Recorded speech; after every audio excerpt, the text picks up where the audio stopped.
Hello, beautiful humans. Live, you are here to think out loud with me. I am Natalie Peterson, casting in from my little neck of the woods in northern Colorado to you in yours, wherever and whenever that might be. This little digital adventure is my way of turning years of internal chatter, wondering, silent suffering, and physical and mental close calls into enlightening and empowering conversations with others. Ba, ba, ba. Sabrina Victoria is a visionary, a strategist, and an action taker. She's the founder of Her Nation, host of her talk show, creator of Her Nation magazine, and H Club is a growing community of badass women she works daily to support, connect, and inspire to take big, bold, badass action. I'd love for you to listen to a bit of her backstory. Raised in the suburbs of Chicago, Sabrina faced early challenges, including single motherhood and a toxic relationship. However, her determination to overcome obstacles led her to the world of personal development in 2008. Fully immersing herself in self-improvement, Sabrina began implementing her newfound knowledge, launching her first YouTube channel and blog, Pure Aspirations, in 2012. That seems like so long ago. That's not that long ago, but it seems like it. Despite facing skepticism and hardship, she embarked on a path of entrepreneurship, starting multiple online businesses, and even opening her first Airbnb. I bet that was a cool spot to be. In 2018, Sabrina's passion for mentoring women culminated in the creation of Nation of Diamonds, later rebranded as Her Version, which evolved into the vibrant community known as Her Nation, which I proudly belong to.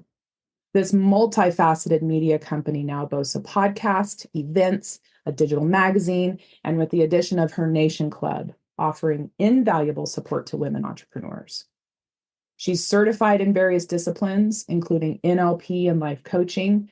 Sabrina's expertise extends to helping others achieve their goals and overcome challenges. I've been a guest on her talk show. She has fantastic women there, a platform for sharing wisdom.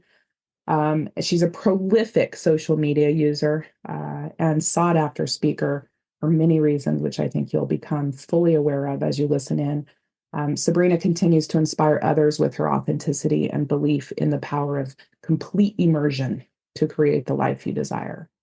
She's known for turning chaos into masterpieces. She's here with me today to share her beautiful brain. Sabrina Victoria, thank you for joining me. I can't wait to think out loud with you. What an intro. I freaking love that. Thank you so much for having me. I always enjoy sitting down with equally brilliant women to discuss all the things. All the things. I got some things I want to think out loud with you about. Some serious stuff and some still serious stuff, but a little more lighthearted that I think a few people can connect with. But I wanted to, well, first and foremost, thanks for going live with me. You inspire me. I am as I said, a member of Her Nation, H Club, as it is called, and most Monday mornings over the last several months have joined in the Monday morning meeting and really just fire up and one of the things that you talk about with all of us on the regular, it's part of your just who you are as a being is to just do it, to just lean in and if it's whether it's doing it badly or doing it crazy or just like you have to get started, right? So going live with you made sense. I haven't done this yet. I'm a perfectionist. I want it to be just right. I want the ability to edit out the sloppiness, like this rambling. And where is she going with this? I could totally tighten this up if I go back, right? But I'm not going. Talk to me about just who you are as a person, and I'd love a little more of your backstory, this drive. And I'm thinking about you as a little girl. I'm thinking about all kinds of things. Like, give me a sense of where Sabrina came from and like this pace that you maintain. Yeah, absolutely. I want to say a lot of it is just bred in me. I'm got a Hispanic background. We're known to be just workhorses. There wasn't a lot of downtime in my childhood. My dad was very active, so very like building shit. We just always had, my mom always said she's never had like a really done up house because there's always been a part of the house that was just under construction. Like there was always construction going on in our house. And we were always involved with that, whether it was outside or inside. We never really sat down like as a family, like on a Saturday. Let's just like sit down and watch TV and eat marshmallows. Like that's just not a thing. I was raised as a Jehovah's Witness. So Jehovah's Witnesses are known for lots of church, lots of going door to door, lots of just, pioneering and going out and saving the world. So between that and then just working around the house and chores and all of that, there just wasn't a lot of downtime. And I think that just kind of seeped into my real life. I don't understand napping. I don't understand self-care. I don't understand like taking it easy and relaxing. I'm not going to say I don't do those things, but there's like a limited amount of time of which I am capable of doing that until I'm just like, I literally just can't do it. Like sleeping in. I don't know how people do that. Like I wake up and then my mind just going a million miles an hour and I'll be like, let me just like, I don't know. People say they just like relax or they fall back asleep and I'll try and it just doesn't work for me. I don't know. But, my story, depending on how you look at it, could be dark. I'm at a point in my life now where I'm very grateful for every single challenge, struggle, trial, tribulation that I've ever been through.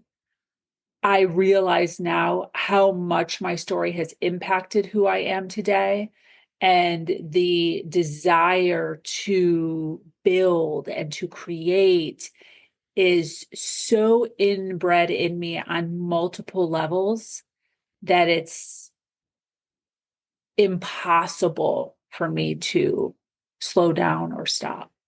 Mhm. Mhm. Something that resonates with me that you just said is at a place in your life where you're grateful for challenges. And I think that's a place like while we know that the journey of healing, like our entire life's journey, whether it's on this plane or the next one or the previous one, it's not linear. But I do feel like there is a destination where we get to where we turn around and we say, I honestly don't think I wish it went differently. Yeah. It's a crazy place to get to because if I think about those things that I'm referring to, they sucked Yeah. like big time. And in the middle of it was I remember some of those like just, are you kidding me? And today to get to a place to turn around and be like, thank you is like a really big deal. I wouldn't change the losses. I wouldn't change the pain. I wouldn't be sitting here with you if I did. Yeah. And this means now, in right now matters. And this is the most beautiful instant that I could have ever imagined. Absolutely. Yeah, I agree. I still remember the era of which I had to let go of my victimhood. It was a big deal for me to sit down and be it was almost like a vision of I had to make a choice. Like my vision for who I was as a powerful female was becoming so clear. I could see it like at the cusp, I could see the vision and the light. But my identity was so connected to my story, my victimhood, my woe is me, my excuses for my lack of success, like what I feel was successful for me at that point. And there was a jumping off where I literally had to jump from victimhood cliff to powerful cliff. And there wasn't a bridge. It wasn't a bridge of like you could go back. It was I had to freaking jump and I had to go all in on like I am the most powerful, brilliant, beautiful human being on the face of the planet, and I am capable of great things. And that was so scary from such a dark, like uncertain, unstable place to be.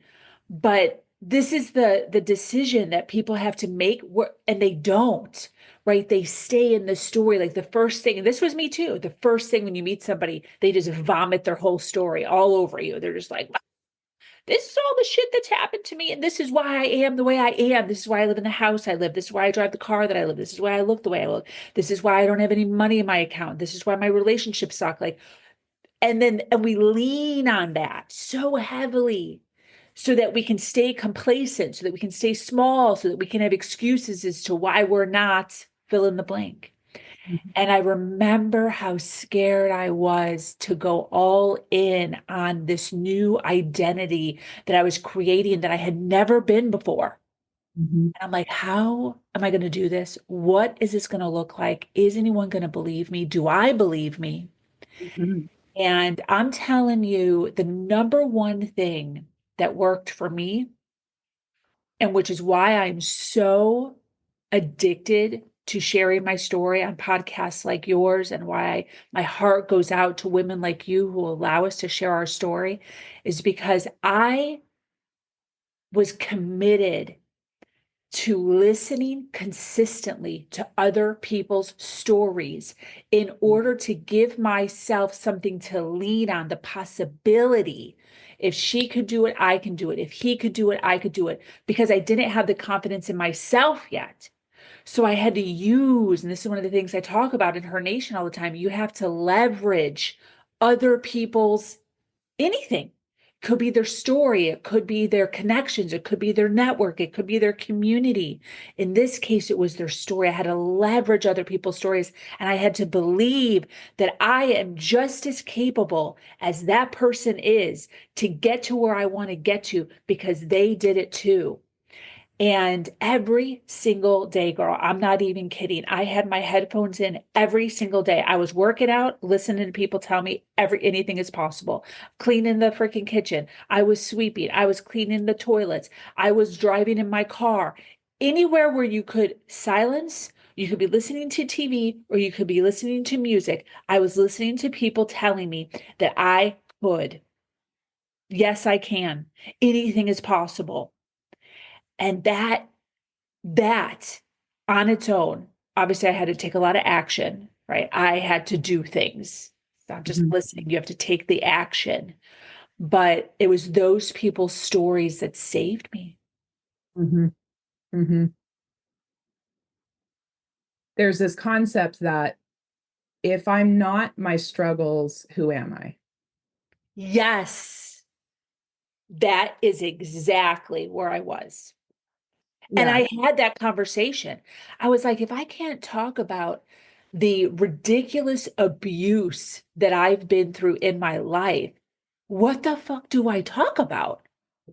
Like, and that is the issue is you have to then decide to create other stories, right? So I went from darkness and woe is me to like a vision of greatness.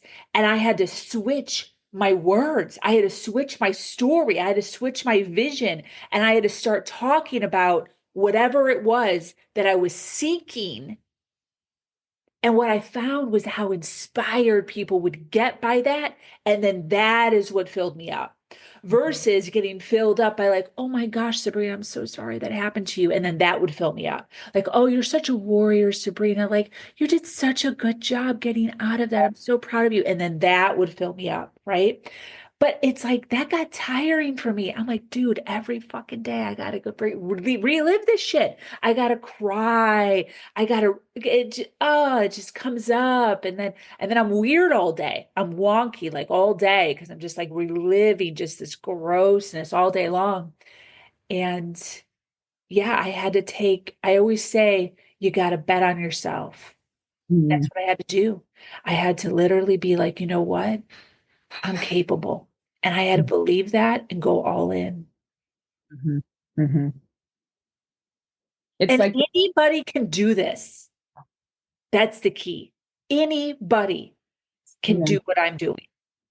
And lots of people do. yeah. It's like you get to this. So if my story has, and most people's story has tent poles, right? These, and we create this what do I want to call it? Like this draping, or like if I'm in the circus of my life, right? I'm all about metaphors. Who taught me that? Um, so these tent poles, these high points of my suffering, I'll say. Mm. And I have this story that drapes along. And for me, I am a storyteller. I always have been. And I dabbled in this concept of helping other people through my story. But it was more about what you're talking about, their reaction filling me up, than it was about what I was doing to overcome my story. And so it got to a point where and this was just in the last 6 months, that I realized I am so sick of my story, first of all, sick of it. Not that I want to change it, back to what we were talking about. I don't want to change it, but I'm sick of the same shit that I'm talking about over and over. And I know the reaction I'm going to get, and then I have a reaction to that, and it's like, what is the point of all this? There's this middle part, this in between the lines, that requires me to get ridiculously honest with myself and the person that I'm sitting across from, to say it's calling, for me, it's calling bullshit on myself and being like, okay, and what's Absolutely. your point? Absolutely. Right?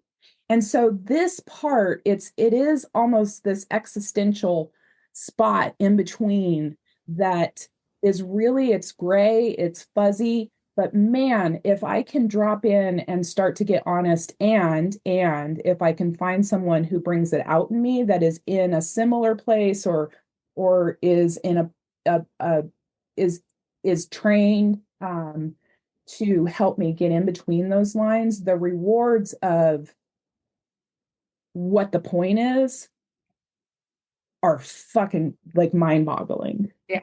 right? Well done. You talk about a leap, and you talk about this moment of like being, like, quite literally, you're if I can put I'm going to put words in your mouth, I'm going to get right there with you. Like, I'm sitting in a place, and I actually turn and I look at myself and I say, I'm done with that.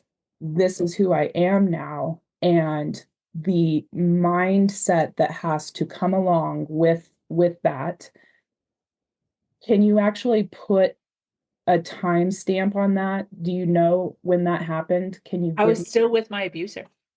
Yeah, so tell me about, like, put me there.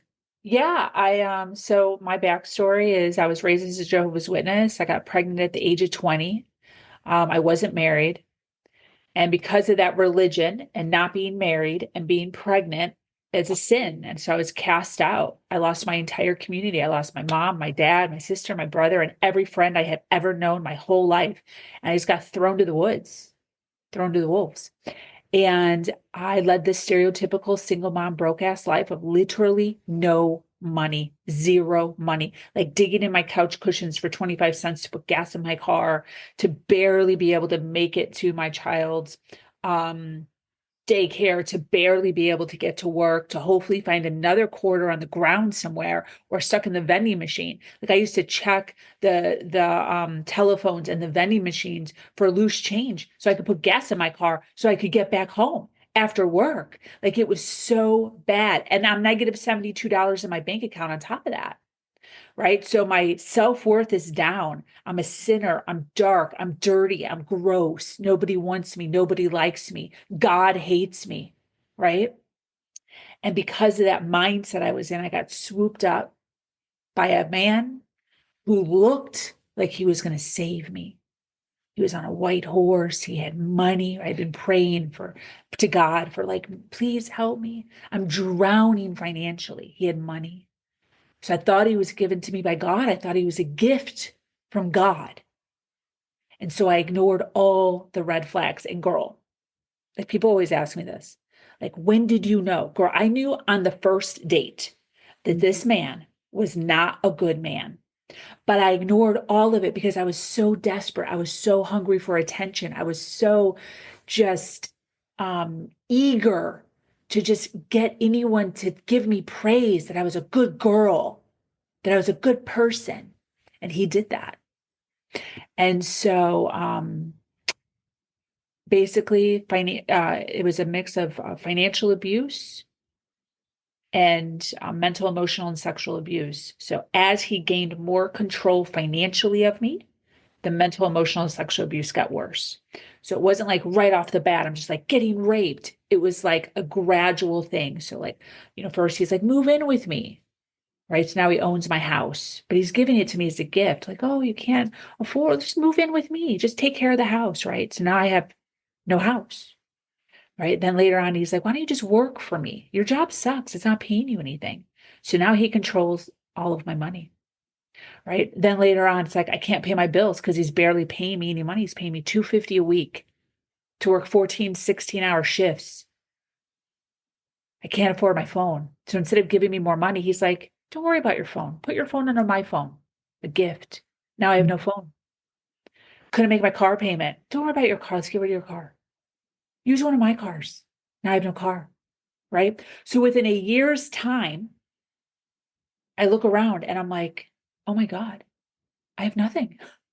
I have my son and I have my clothes. He controls everything. I get a little snippety, no keys to my car. I get a little snippety, no allowance this week. He controls everything. And I'm completely isolated because I have no communication with my parents. I have no communication with my friends. And so anyways, yeah, I wind up with this man who's causing me just so much strife, mental, emotional, sexual, financial abuse. It was absolutely awful. And 8 years in is when my shift happened. 8 years of being told I was the worst person on the planet, right? Ghetto, trash, single mom, uneducated. No one wants you. Not even your parents want you. No wonder you got disowned. And then every swear word and every word that you could possibly call a woman to make her feel insignificant on a daily basis. And 8 years in, I'm on the floor in the bathroom. I'll never, ever forget this day. I was in the fetal position and I was crying my eyes out to the point of like screaming. Mhm. I don't know if you've ever been at that point before, but I'm like screaming and bawling at the same time because like crying wasn't enough. I was like dying inside in the fetal position on my bathroom floor, just like crying out for anybody to help. And I always say, Google saved my life because in the dark, right? Tears, snot, I can't even fucking see. I pull out my phone and I did one Google search that saved my life. I Googled, why is my boyfriend bullying me? Because I didn't know any other vernacular other than the word bully. I didn't know about narcissism. I didn't know about empathy. I didn't know about codependency. I didn't know about psychopaths. Mhm. I said bullying. He was just so mean to me every single day. And I literally skimmed Google, clicked on a couple things for maybe a minute, maybe a minute. I sat up and I realized two things. One, my partner was totally fucked up. Two, I am totally fucked up. Narcissism, empathy, codependency, financial distress, totally naive to the world and what is going on. And in that moment, that wasn't the pivoting moment from jumping the cliff, but in that moment, I knew I had to start making some huge changes in my life and I had to figure out how to get my power back. And literally within a few months, I opened up a secret bank account. I started 3 online secret businesses, and it took me 4 years to collect 50 grand and leave. A year before I left is when I took that leap. I Mhm. had about $40,000 in my account. I knew at any given time if I was getting a little snippety and for some reason he was like, get the fuck out of my house, I could just leave because I was safe. And I took that year in with 2 things. One, working on my power, working on myself, 100%, 100%. One. Number 2, everything that was being done to me and said to me, because I had to play 2 roles. I still had to play the submissive, like sad, dark individual. I had to play the role for him, but I was so educated at that point on what narcissism looked like and what a narcissist looked like. And I'm not saying he's a narcissist, right? We're not supposed to diagnose people. So I want to put that out there. But I was so in tune with what he needed me to be that I was playing the role so perfectly for him that it fooled him so good. Like I'm still so proud of myself for that acting. Um, so I had to, number 1, still be that person. And then number 2, work on myself at the same time to eventually leave him. But yeah, I was still with him when I made that leap, but there was no fear because I was set. I was like ready to go. I was on fire. I was reading all the things. I was doing all the things. I was saving my money. I was building my businesses. I was getting myself set up. I created a plan. And girl, I look back sometimes and I'm like, dude, it was flawless, my plan to leave. It was so gorgeous, the amount of time and effort I put into planning that whole escape to leave. And so proud of myself for doing it. It was Mhm. so scary because he was Mhm. telling me the whole time, if you ever leave, within 6 months, you're going to end up behind a dumpster living in a cardboard box with your kid. You're never going to make it. You're never going to make more than $31,000 a year. He told me that all the time. Such an obscure number too, 31,000. First thing I did when I left, is when I left, I had 50 grand when I left, but I paid for my place in full. I paid for my car in full. So my money went down really fast. So the first thing that I did, like gung ho, is to save $31,000. Like that was my number. I'm like, I'm fucking $31,000 my ass.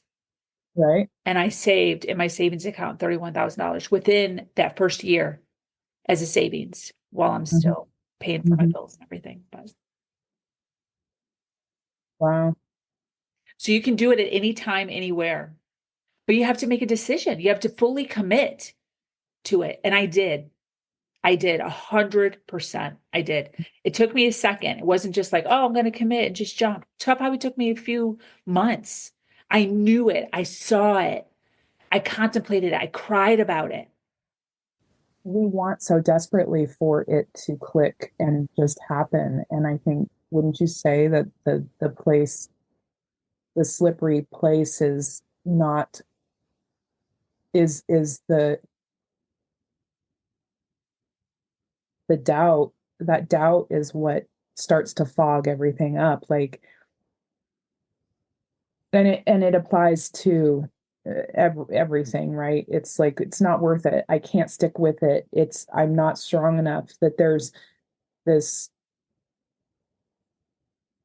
this place of and once we hit the slope of doubt, it's really hard to just keep coming back up to say, no, I'm worth it. I can do this.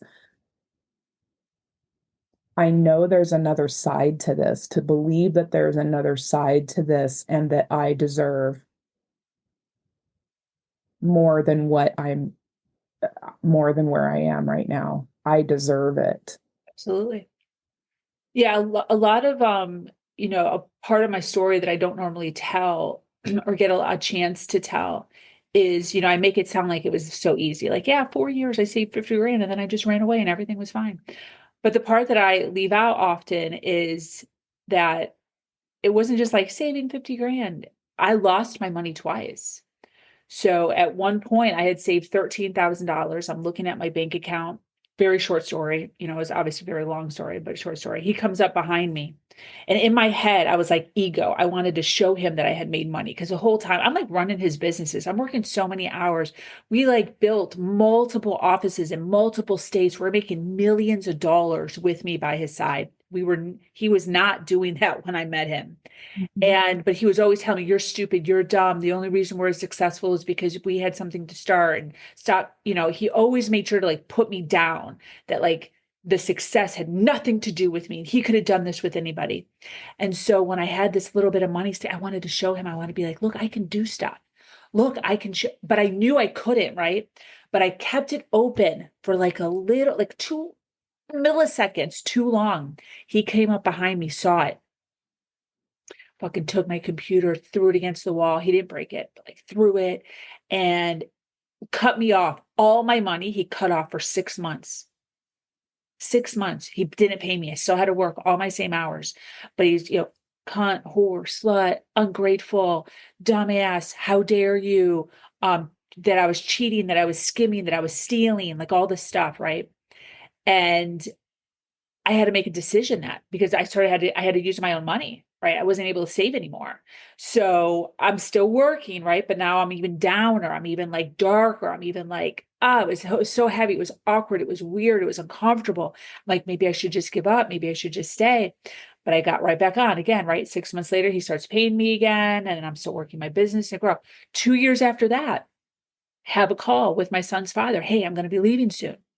I'm stepping into my power. I'm getting out of this hellhole. He's like, oh, cool. Awesome. So proud of you. I'm like, yeah, just so you know, I'm like super scared. I've been with this guy for over a decade. Like, I'm nervous. So I'm just like, he wasn't paying child support still. My son's father still wasn't paying me child support. Zero. So I just needed to like give him a little heads up, like, hey, I might come to you. He's like, yeah, girl power, blah, blah. Month or so after that, he calls me. He's like, hey, I want to take Elijah on a camping trip. It was summertime. I'm like, yeah, cool. Take him on a camping trip. Long story short, again, he freaking stole him. Yeah, he just took him. Took him on a camping trip, never gave him back. So he's supposed to come back a week later, never fucking came back. So I had to get a lawyer. I had to do emergency hearings. There's all this stuff. Long story short, a whole year of litigations of him trying to take him full time. He had never been in his life before, wasn't paying child support, $18,000. Lost all Wow. my money again. So all that money that I had saved up, where I'm like, hey, I'm out of here, blah, blah, blah, blah, blah, all gone from the litigation. And I still remember sitting in my car after getting the little like 18-page, this is the rules of which to follow for child support, handing my freaking lawyer 18,000, the last $3,000 of the $18,000. I'm sitting in my car and I have a freaking sheets of like anyone who's been through child custody, you get like a thing with all the rules. And I'm flipping through it and I'm bawling my eyes out like I'm in a movie, bawling my eyes out, screaming, hitting my freaking steering wheel, all dramatically. And I'm sitting here and I'm like, dude, the universe fucking hates me. Mm. I am destined to stay in the situation that I am in. There's no way. I'm trying so hard. I'm doing all the things that the gurus are telling me to do every day. I'm showing up early. I'm with a good attitude. I'm optimistic. I'm being the best mother, wife. I'm working out. I'm showing up. I'm freaking with a good attitude. I'm working hard. I'm taking care of the house. I'm taking care of the business. And I have my side hustle just like the gurus are telling me. And the universe is shitting on me every single fucking time I think that I have a footing. What the fuck? And I'm sitting in my car and I had to make a decision. Am I going to do this again? The audacity to think that I can do this again. Or am I going to settle in the situation that I'm in? And I think to myself, and I'm like, there are women that live in abusive relationships. They live like that and they're fully taken care of. I can do that. I can turn all my emotions off and I can be a robot for this man. And this could be my life. Or I can try to fucking do it again.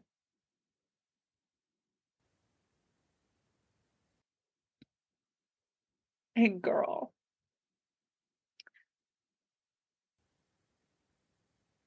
I went full fucking blast. No holds bar. Plus I was getting child support. And I'm just like, fuck this shit. I'm going to keep trying to get the F out of this relationship until. And that is the word that has stuck with me my whole life up to that point. You have to do it until. So many times we have dreams and we have desires and we have visions that we want to do. And then we get a little tired. We get a little stuck. The universe is shitting on us. There's challenges, there's struggles.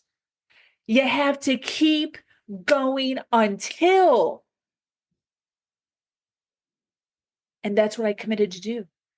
And if I wouldn't have, girl, none of this would exist. The life that I possess now never would have existed.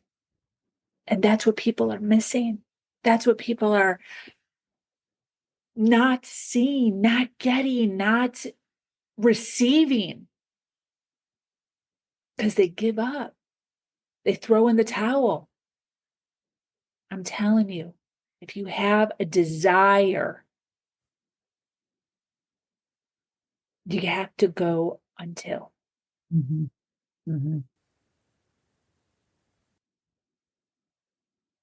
And you know what I love knowing is that Elijah watched all of this. Absolutely. He watched his mom. That's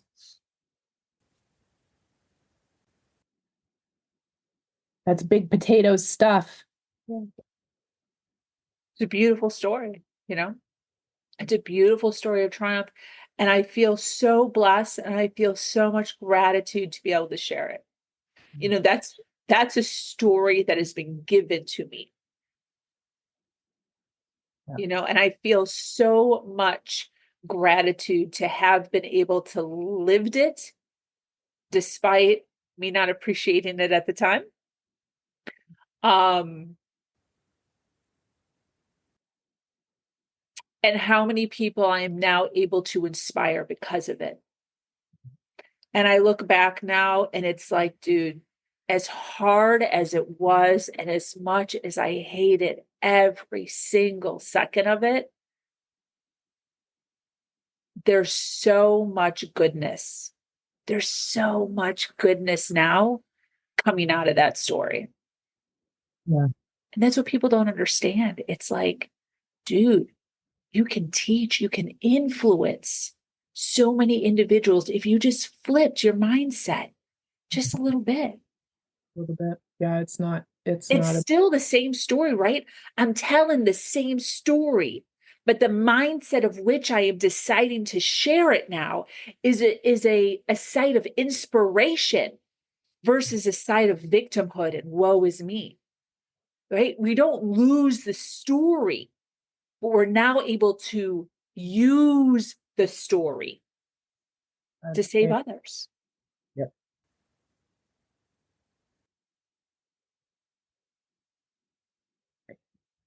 Lo and behold, it is Domestic Violence Awareness Month, October. And though you and I didn't plan this conversation around that, I can't help but be grateful that it happened like it did. And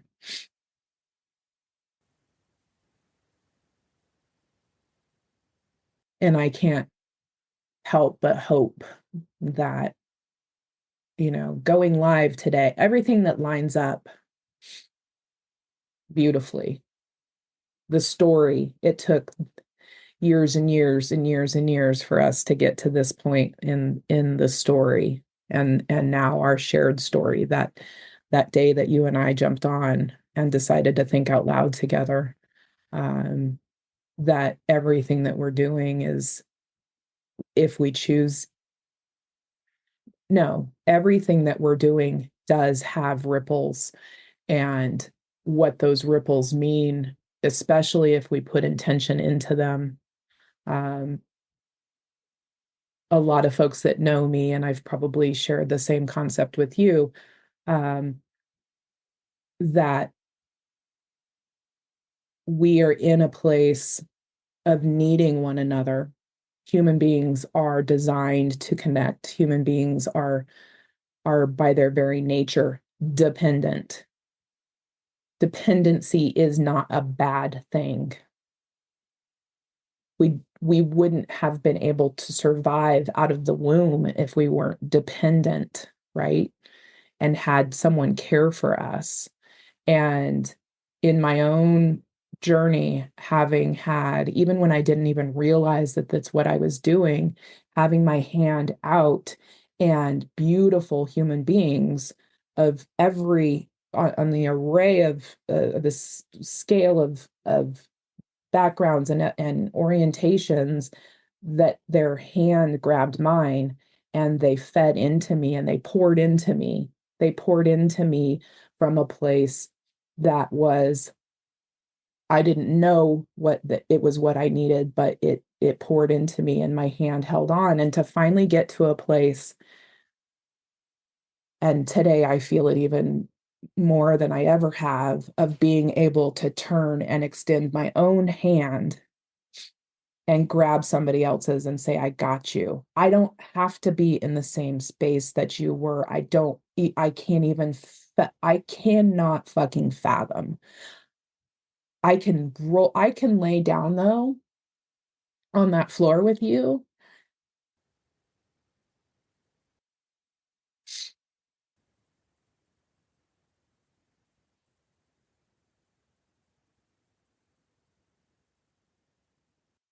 and just reassure you that, and believe with you that you're going to make it and you're beautiful. My God, you're beautiful.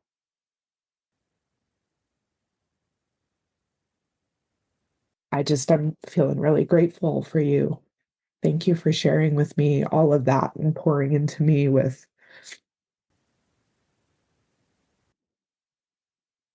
what you do. Um, yeah, To go along with what you're saying regarding being there.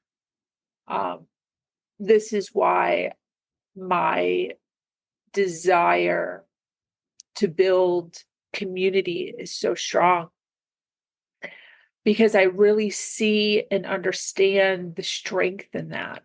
We both did. I mean, we immediately were overcome with emotion the moment that you said that. Like, that is what was taken away from me at a time when I was so vulnerable, so scared, the worst time. And now looking back and realizing community is the most important thing as a human around anything. Could be skydiving, could be fashion, could be hair, could be divorce, losing a child, cancer, business, right? But we have to belong to community in some aspect or another in the areas of which we are trying to evolve and succeed and find warmth and goodness, so that we can continue to grow. So we have to make room for the people coming up. If we all just stay where we're at, I always, the analogy I use is like high school. Like if you just like, we went all the way through and then just like senior year, we're just all like, we're just going to stay seniors. You can't fucking do that. There's not enough room in the school.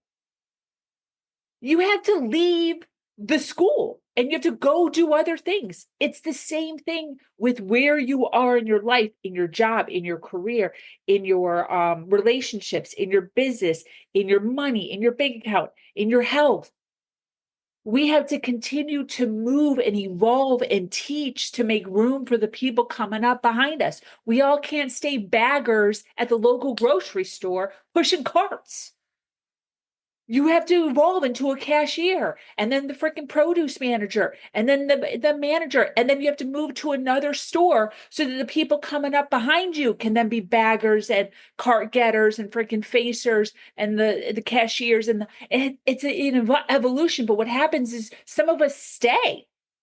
We like stay in the area of which, and this is what I talk a lot about, even in entrepreneurship, with like the scared of the scarcity and like evolving or moving or changing. Girl, you're supposed to.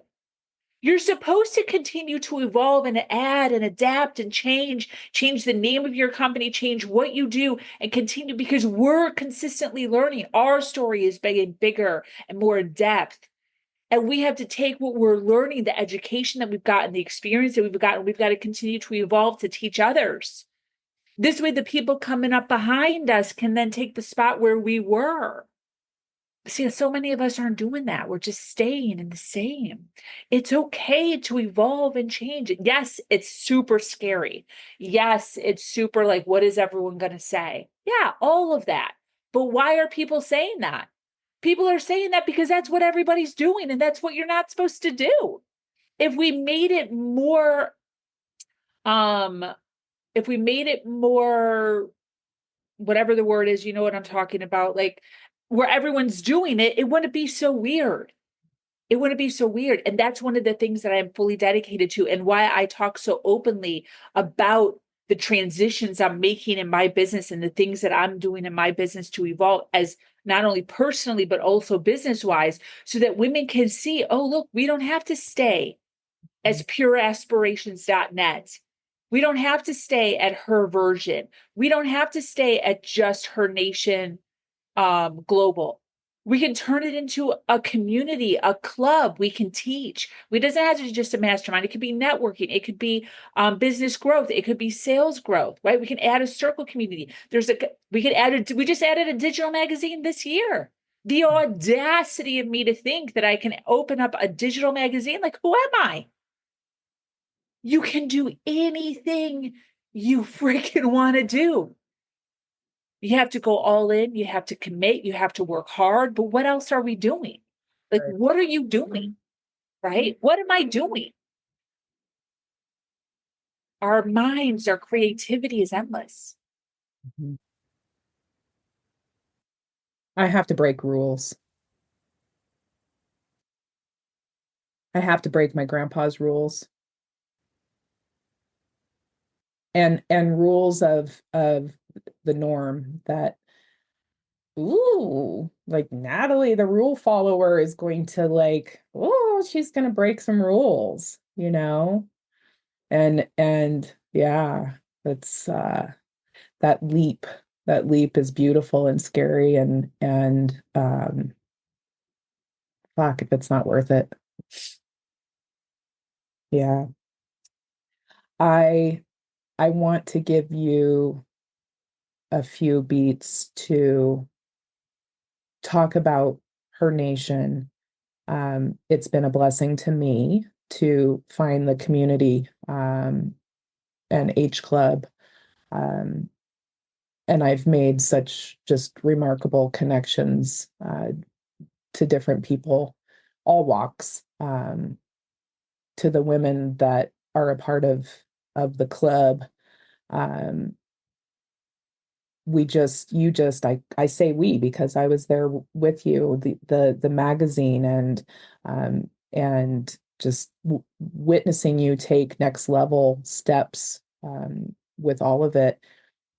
What's next for H Club? What's next for Her Nation? Tell me what you're working on, and then let's mention, where people can find you. I'm going to put notes, of course, with this. I've been recording this the whole time, and it'll be, an episode. But yeah, what are you working on next level for Her Nation? Mm. Yeah, so right now, Her Nation Global is virtual, predominantly virtual. We've only hosted a handful of in-person events, 2023, 2024. Heading into 2025 or over the next 2 or 3 years, really going all in on in-person. What the capacity of that looks like, I'm not sure.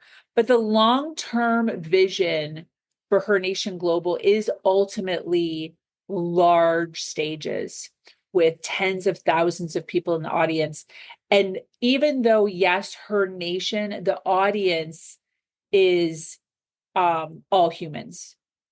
So the idea is her H Club being the backbone, the speakers to a platform that is for all humans. Mm-hmm. Mm-hmm. So, so often when we go to these events, when we go to these seminars, they're predominantly men. Mm-hmm. Nothing wrong with that. They're predominantly men. Few women sprinkled in. And I want to change that. I want to change that where it's predominantly running rooms that are for all humans. And the majority of speakers are all brilliant, well educated, well lived women with a few men sprinkled in. And not because this is men. That's not what this is. It's just, why not? Why not? We've been doing it the other way the whole time. There's no question. We sprinkle in a few women, no issue. Well, why not have it the opposite way in a different arena, right? So that's the vision for it. The vision is to get us on stages, to get us speaking our expertise, standing in our authority, standing in our power, sharing our stories, sharing our brilliance, to be able to change the lives of others, to be able to break cycles, to be able to use our stories to inspire. I'm going to close with this. One day I'm going to find this. I do not know where it is right now, but on several occasions, when I was with my abuser, I would Google. And I said I was always listening to stuff. I would Google inspirational speakers, motivational speakers, and Google, right? This was a while ago, over a decade ago. Google would give me 100 white men before they would give me a woman or an African American. Mm-hmm. Mm-hmm. And I remember thinking to myself, I want to relate to a woman with like kids. But I always say I was actually saved by white old men. I was not saved by women. And I feel like that's unfortunate.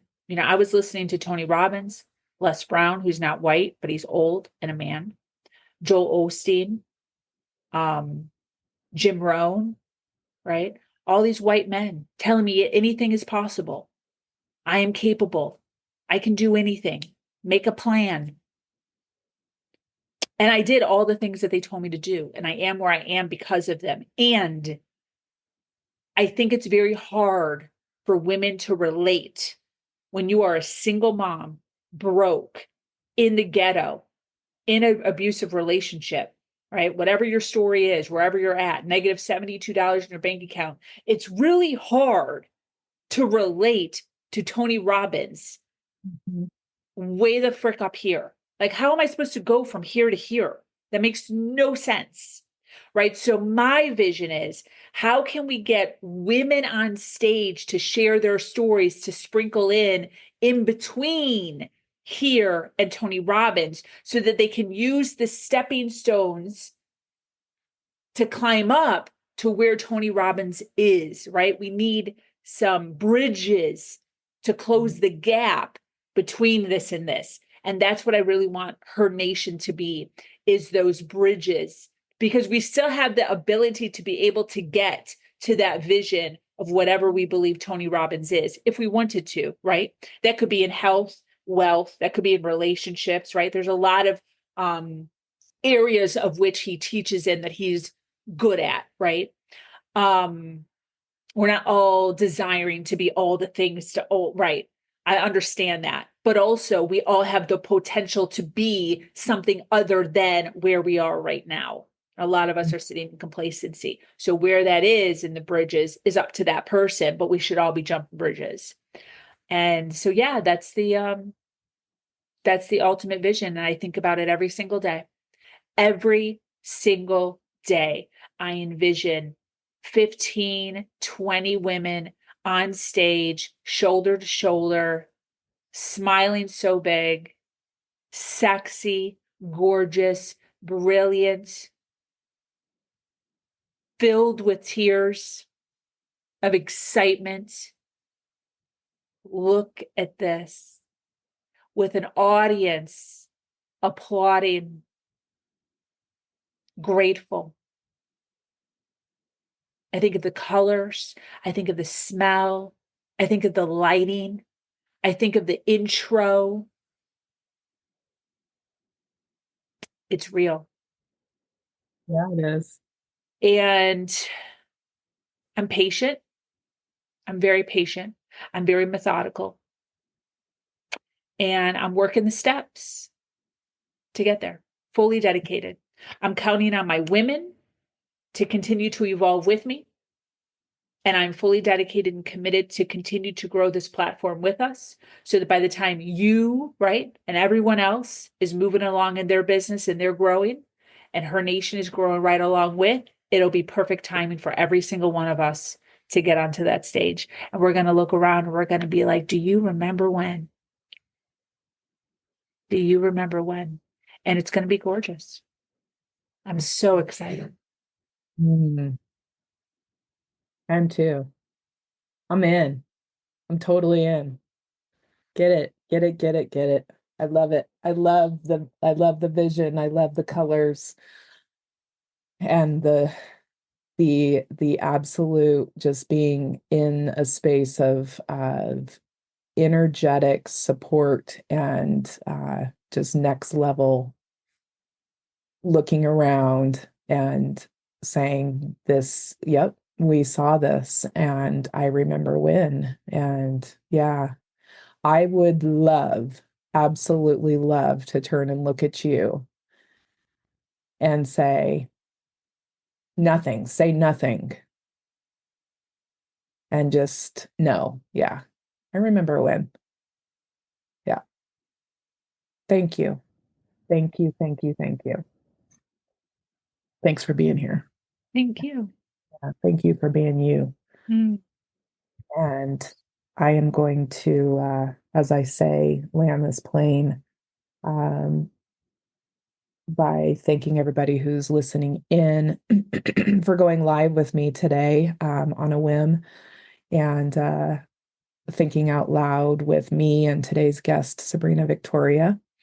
There'll be lots of show notes with links and including some Domestic Violence Awareness Month information. Time is our most valuable asset. I know I'm visiting today with someone who absolutely lives that. What are you doing with your time? The fact that you have chosen to spend it listening into this, whether it's live or it's 10 months from now, that's an honor to me. And that's why I do this.